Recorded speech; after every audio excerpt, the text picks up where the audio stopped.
Jinsi ya kudownload game.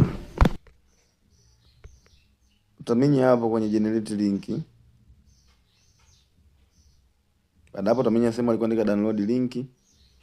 Baada hapo utashuka chini utaona sehemu alikuandika download, utagusa hapo.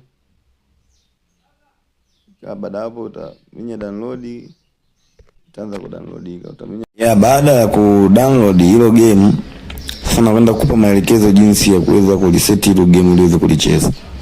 Namba moja, utaenda Play Store. Baada hapo utaenda sehemu ya kusearch hapa. Uta download application ya ZArchiver ambayo ni hii hapa. Mimi hapa tayari nishaifanyia installation, iko ni hiyo hapo. Utaidownload, kisha maliza kudownload utaifungua hiyo. Baada ya kuifungua, ile game yako uliyo-download inakuwa sehemu alikoandika download. Sehemu alikoandika download ndio inakuwepo hapo. Game ni hiyo hapo ambayo inakuwa ni hii hapo. Utaigusa mara moja, nitaenda sehemu kabisa pa kwanza kabisa pale kuandika install. Ita install. Hapo utabonyeza neno install. Itafanya installation hiyo game katika ndani ya simu yangu. Ndani au kaminya open. Mimi nita open. Baada hapo sasa, hii hapa ndio itakusaidia wewe kuinstall game yako.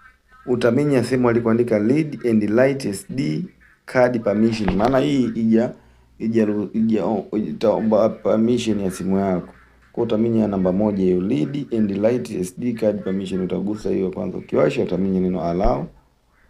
Kisha allow, utakuwa umeallow sasa ili game liweze kusoma katika simu yako. Kwa baada hapo utabonyeza neno install.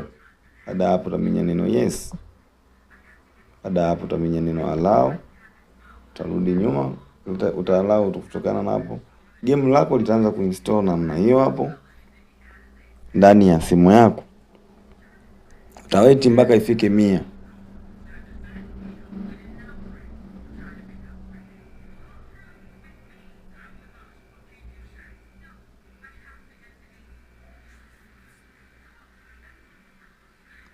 Baada hapo sasa itakuja hiyo sehemu ya kuinstall, utaminya neno install.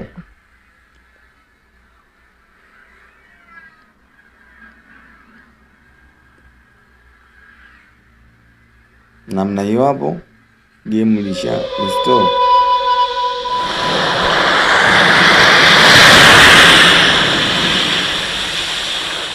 Baada hapo utakuwa umereset game yako ndani ya simu yako. Enjoy kucheza game hili katika simu yako. Hapo hakika